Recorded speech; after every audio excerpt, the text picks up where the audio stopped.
Marrying a man who already has children makes you a stepmother, a difficult part to play in a family. And stepmothers in stories are often mean and unkind to their stepchildren. Lakshman, who is 9, knows this very well. He never wanted a stepmother. Why ever did his father marry her? Maybe, if he is horrible to her, she will go away again. Lakshman ran his hand over the surface of the cupboard and breathed in the pleasant smell of newly cut wood, an almirah, with 4 doors, 2 above and 2 below, and a shiny key in each one. He used was an almirah to a baby. Nobody ever made almirahs with 4 doors. Carefully, he turned the keys to look inside. In one half, there was a place to hang clothes, small clothes. The other half had narrow shelves. Underneath, there were 2 long wide shelves. The old empty, he supposed, had already put some toys there, baby things, plastic cups that fit into each other, little wooden bricks and colored balls. Angrily, he banged the doors shut. What a complete waste. In his bare feet, he walked down the stairs to the back of the house, to the kitchen area. The old Umme was squatting on the floor, cutting up vegetables for the meal. A row of pots and pans stood on the floor, and Candy, the Alsatian dog, was sleeping peacefully beside them, his tail occasionally waving away the flies. Both Lakshman and the Umme knew this was against the rules.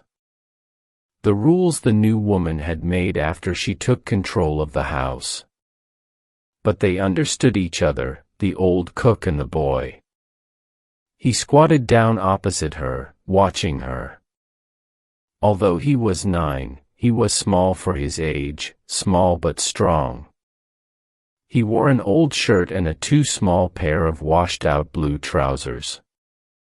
For some time he watched the Umme in silence. Then, in his rather high little boy's voice, he asked, "We had the bloody woman." The Umme did not stop her cutting. She said calmly, "She is getting dressed to go out. She wants you to change and go with her, to buy new shoes for school." The boy sighed. He picked up a piece of sugar cane and began to suck it noisily. That was really too bad.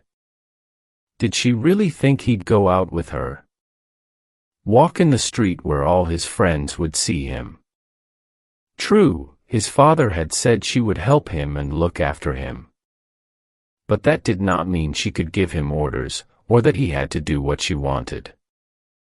Why he wouldn't go with her for anything, not even if she offered him a bicycle. Lakshman had been saving for a bicycle for some time. He's weekly money from his father, gifts from aunts and uncles and grandparents.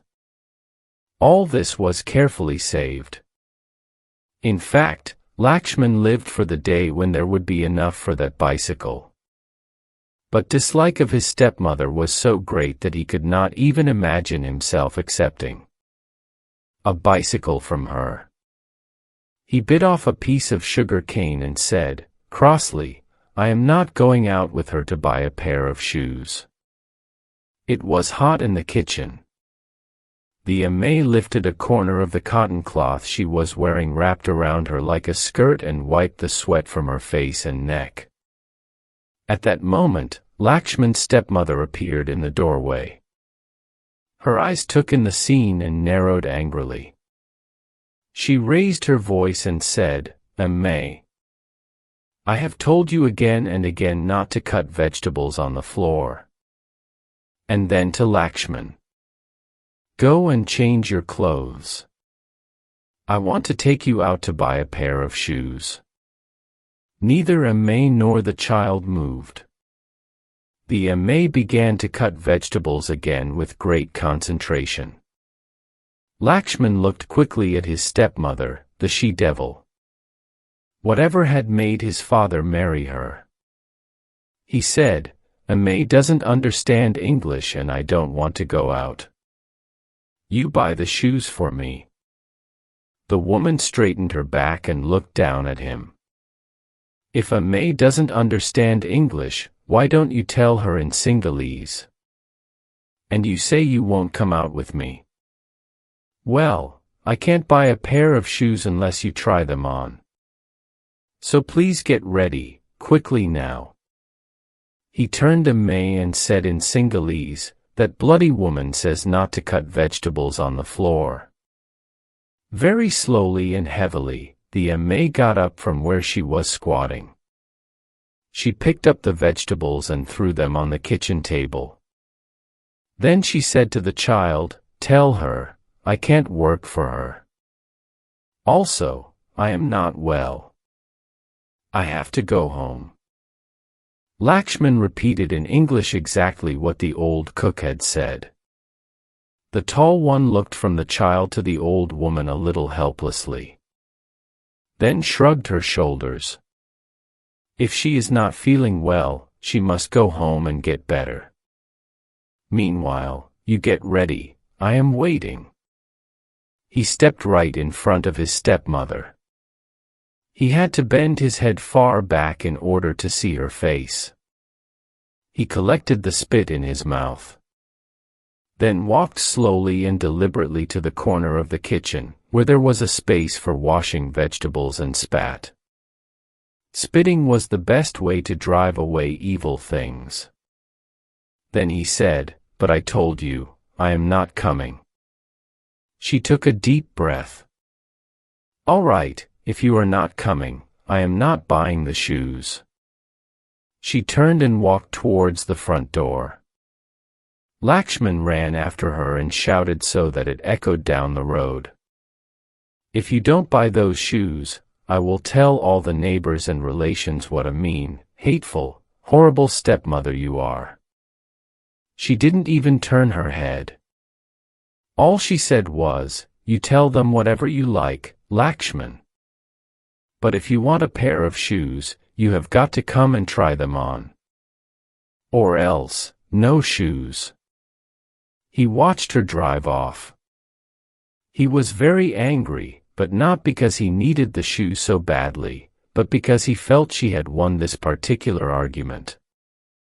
He could hear the men servants talking and laughing loudly in the kitchen with the who was packing her things. They were talking about his stepmother, and suddenly a cold fury rose in him. Why had she come here and upset things when everything was running so smoothly before, and now the was leaving? Upstairs the baby began to cry. That was another thing. Her baby.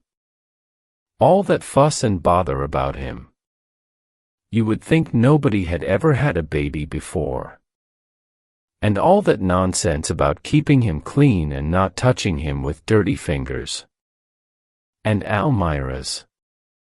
Almirahs were bought for brides when they got married to take to their new husband's house to keep their saris and jewelry safe. And then he had an idea.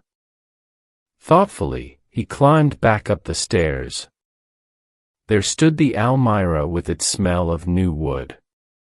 Without hesitating, he opened the two bottom doors, which he could easily reach because they were at his height. He took hold of one door and forced it back, further and further, until the wood broke and the door fell to the ground with a loud crash. The second door soon followed the first. To reach the upper two doors, he got a chair and climbed on it. It was more difficult this time, but he pushed as hard as he could until the third door landed on the ground with an even bigger crash. He waited for a moment to see whether anyone would come to investigate. But he wasn't really worried. They, the servants, couldn't stop him. Wasn't he the young master? Anyway, they wouldn't want to stop him. Not at all. They'd be delighted with the trouble he was causing the new woman. He smiled nastily. Wouldn't she be wild? He imagined her return. This time, she'd really get mad. She'd hit him and scream at him, and then his father would get rid of her once and for all. With this happy thought, he turned back to the Almera and finally managed to break the fourth door off. Carefully, he replaced the chair and left the broken doors where they had fallen. Then he decided to play a game in his room. There would be enough time to hide when he heard the car. She was coming up the stairs. Lakshman was lying flat on the floor of his room, looking through the narrow space under his door. He could hear the changing sound of her footsteps as she came higher and higher, and he held his breath when she finally stopped.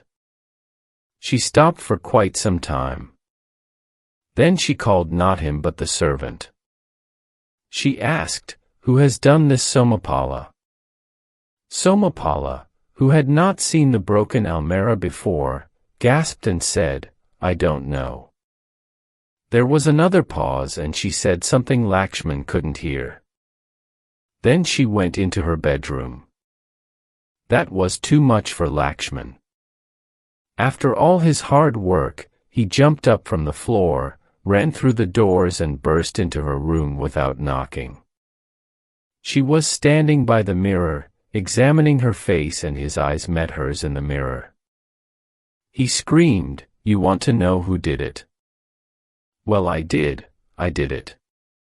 His face was red under the brown skin and his eyes very black, shining with the light of battle. His arms hung by his sides, his hands tightly closed. She turned slowly. "You did it, Lakshman. You." She looked down at him from her great height. Her fingers were playing with the household keys she was holding. "That's really too bad, Lakshman. Breaking the baby's cupboard. We had to pay a lot of money for it." He almost laughed. The stupid woman. What was the point in breaking something cheap? She waited for her fury to break, preparing himself for the punishment, looking forward to it almost with pleasure. But it didn't come. She just stood there and looked at him calmly. Then she said, "That's really too bad, Lakshman. I thought you were a sensible sort of boy." She said, "So now we have to ask the workmen to repair the damage. Quite an unnecessary bother and cost." She walked towards the baby's room. Lakshman had a terrible feeling of disappointment, worse than he had ever experienced before. Wildly, he ran after her and asked urgently, "But aren't you going to punish me?" "Punish you?" She appeared surprised. "Punish you? Oh no. There's no point in that. Because that's what you want, isn't it?" She looked him straight in the eye. "No, Lakshman. I am not going to punish you." Only she hesitated for a moment. "About the repairs. You are going to pay for them, Lakshman, out of your bicycle money. That's fair, don't you think?" She opened the door of the baby's room, walked through and firmly shut it behind her. Lakshman stared at the closed door. The sun was shining outside and little gold bits of dust were dancing in the sunlight. The blood had left his face and he stood there, wide-eyed and silent. Then, he walked out of her room, past the 4 broken almara doors on the floor and down the stairs. His head was bent as he went slowly down. His old shirt hanging out over the 2 small blue trousers. He heard the door of the baby's room opening.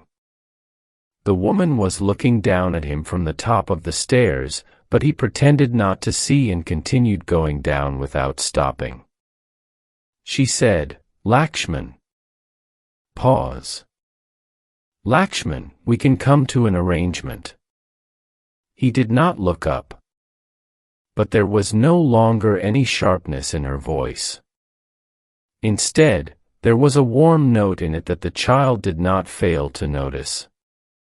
She said, "You help the workman repair the cupboard and I'll pay half the cost." Agreed. His eyes were hot with tears. The bloody woman.